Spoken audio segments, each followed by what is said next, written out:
ar y thema trysor neu gyfrinach. Dyna oedd y dasg, ac i draddodi beirniadaeth Alun Fred Jones, cadeirydd yr Eisteddfod ac yn gyn-aelod o Glwb Ffermwyr Ifanc Caernarfon, Bethan Williams. Y dasg eleni oedd ysgrifennu stori fer, dyddiadur, potread neu ymson ar y thema trysor neu hiraeth. O'r 10 wnaeth gystadlu, 8 yn Gymraeg a 2 yn Saesneg, roedd yr rhan fwyaf wedi cyfansoddi straeon byrian o ryw fath. Cefais bleser yn darllen tafodiaeth fywiog o bob ran o Gymru a disgrifiadau sylgwar ar y fywyd cefn gwlad. Ar y llaw arall, byddwn wedi croesawu mwy o hiwmor a llai o farwolaethau. Mae'r ddwy sy'n dod i'r brig wedi cyrraedd tir go uchel ac yn heiddi eu llongyfarch yn fawr. Doedd dim llawer rhwng y ddau neu'r ddwy. Mae Iago a'i stori cyfrinach yn mynd â ni i fyd Martha, Jack a Sianco, Cari Lewis. Bywyd caled, gwerin ac unig. Mae'r disgrifiad o blio a dadberfeddu yr wydd yn wych iawn. Fy unig amheuaeth yw fod y diweddglo yn rhy gynnil os rhywbeth a does dim byd yn ymddygiad y gŵr i'n paratoi. Ac yna, yn fuddigol, Luned a Dafi, gan Brengain. Stori ddigon syml am wraig fferm a mam ifanc yn gorfod ymdopi ar rhedeg fferm ar ôl colli ei gŵr yn sydyn. Ceir disgrifiadau effeithiol o afalon fferm a theulu ifanc sy'n wynebu Luned ac mae'r tro ar gynffon y stori yn cymryd ei le yn naturiol ac yn gynnil. Does dim byd yn stoclyd yn ysgrifennu ac mae iaith lafar y deorllewin yn llifio naturiol. Mae Brengain yn heiddi camoliaeth a choron yr Eisteddfod. Alun Fred. Felly, gawn ni symud ymlaen i glywed beirniadaeth darn y gadar. Ac eto, yr un thema wrth gwrs, trysor neu gyfrinach a cerdd wrth gwrs oedd rhaid i ysgrifennu tro yma. A felly newch chi roi croeso i'r beirniad, os gwelwch y dda, Elis Dafydd.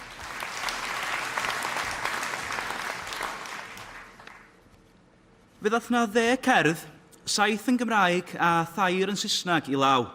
Yn naturiol, mi oedd y safon yn amrywio, ond mi oedd rhywbeth i'w ganmol yng ngwaith pob un cystadlydd. Ac mi ddath hi'n amlwg yn eitha sydyn wrth allan drwy'r gwaith. Mae'r cerddi mwyaf llwyddiannus oedd yr rhai wedi ysgrifennu gan y beirdd mwyaf hiawdl a hyderus. Yr rhai oedd â gafal dda ar iaith ac yn gallu defnyddio hi at ei dibenion eu hunan, yn gwybod yn union sydd i drosglwyddo'r hyn oedd yn eu penna nhw i'r papur. Trysor oedd dewis destun ffoadur, a mi ddewisodd o ganu am argyfwng rhai sy'n ffoi o Syria. Mi o'n dilyn eu taith nhw o Ddamascus y Testament Newydd dros ffinia a thrwy garafanga gwlad cyn mentro i'r môr mewn hen gragen bren. Ac yn ôl y bardd, maen nhw'n fodlon gwneud y daith hyn llefus hon mwyn brwydro am wawr newydd i'w trysor ifanc. Trysor oedd testun Norman hefyd, ac mi gawn hanes rhywun yn cael ei dywys am dro gan blentyn sy'n chwarae chwilio am drysor. Maen nhw'n rhedeg drwy'r ardd ar borfan streipiau sebra ar dy welis pinc, a'r lle'n jungle i'r plentyn sy'n estyn map anweledig o'i bocad ac yn osgoi crocodils ar ei antur. A'r bardd arall sy'n dod i'r brig ydy y cwdyn te. Ffug enw gwamal ond bardd sydd o ddifri. Hanas plentyn yn cael ei genhedlu ar noson o anffyddlondeb sy'n yma, ac i ogrwydd y fam ynghylch ei chyfrinach wedyn. Mae hi a'i chymar yn disgwyl yn eiddgar am enedigaeth y plentyn, ond i'r fam bydd y mab yn graith naw naif wywo, gydag edau i linach yn gyfrinach am byth. Mi afeilodd y gerdd hon yna ar y darlleniad cyntaf, ac afal yn dynach eto efo pob darlleniad wedyn. Mae'n gerdd gynnil ac yn syml, ond yn uniongyrchol ac yn hunanfeddiannol. Y gerdd hon ydy'r ora yn y gystadleuaeth, felly dwi'n rhoi ffoadur yn drydydd, Norman yn ail, ond mae'r gadar a phob clod ac anrhydedd sy'n mynd efo hi yn mynd i'r cwdyn te. Diolch yn fawr iawn. Felly, ar ganiad yr usgorn, a wneud Brengain a chwdyn te. Dwi'n siŵr di rhywun fod i dreiglo'n fan yna. Wneud Brengain a'r cwdyn te sefyll os gwelwch yn dda.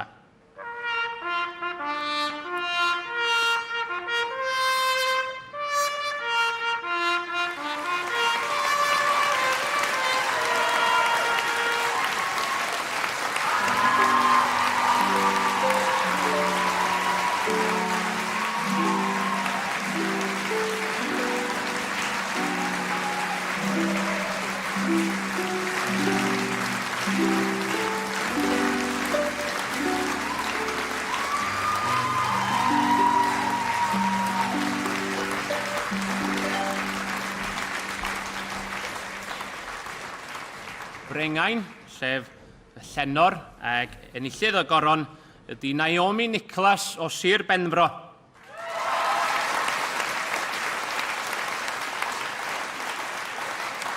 A'r bardd buddigol ac enillydd y gadair y ffug enw Cwdyn Te, Llywela Siriol Edwards o Glwyd.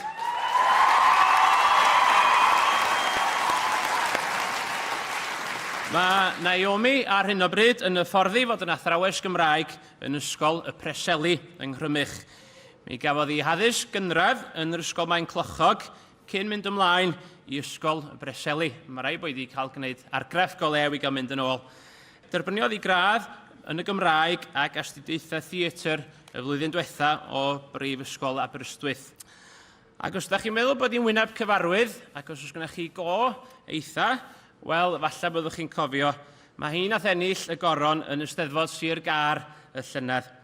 Ac mae'n cyfri i magwraeth ar y ffarm ac yng nghefn gwlad godidog Gogledd Sir Benfro, na dyna sydd wedi rhoi yr awen i ddisgrifennu ac mae'n cyfri i magwraeth yn rhywbeth hollol amrisiadwy. Wel, enillydd y gadair, Llywela Siriol Edwards, fel da ni wedi clywed eisoes, o glwb uwchaled. Siŵr bod yna gefnogwyr uwchaled yma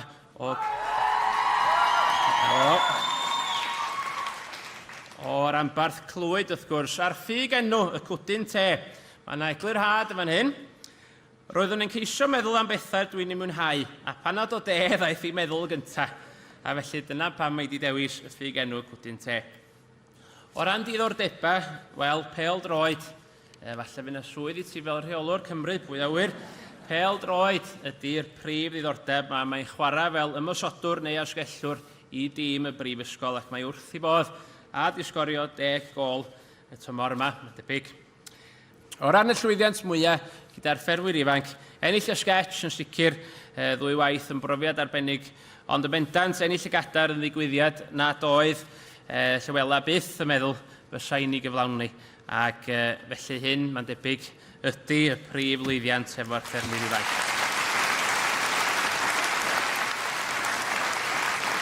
Gwir yn erbyn y byd.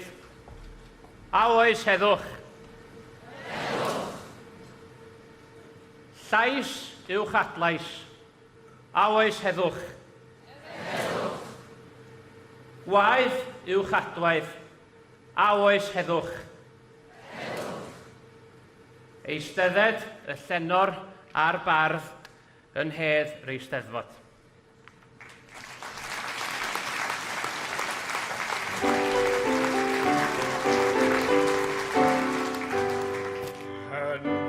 Yn prif ar fuddigol hynt, seiniwch ei henw i'r 4 gwynt.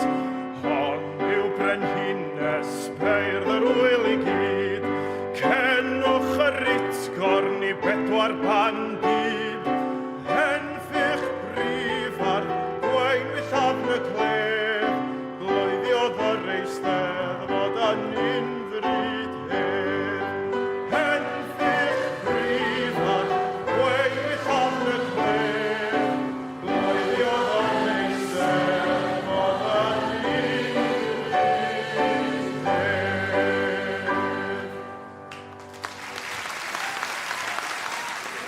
Wel, am goron hyfryd ac enillydd teilwng iawn, Naomi Nicholas o glwb Llysyfran.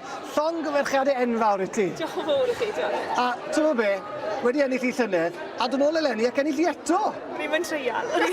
O'n i jyst rhoi rhywbeth mewn mwyn rhoi pwynt y glwb a na gyd, ond na, o'n i'n mynd disgwyl hyn am eiliad. Tipyn o fraint i ti? Odi, yn sicr, odi. Falch iawn iawn. Mae'n goron hardd dros ben ac enillydd teilwng iawn fel y wedes i. Diolch yn fawr. Nes i weld ti. Diolch i chi. Ac enillydd y gader, Llywela Edwards o'r glwb uwchaled, llong gorchiadau enfawr i ti. Diolch yn fawr iawn. Wedi dod yn agos o'r blaen ar lefel sir, ynddo?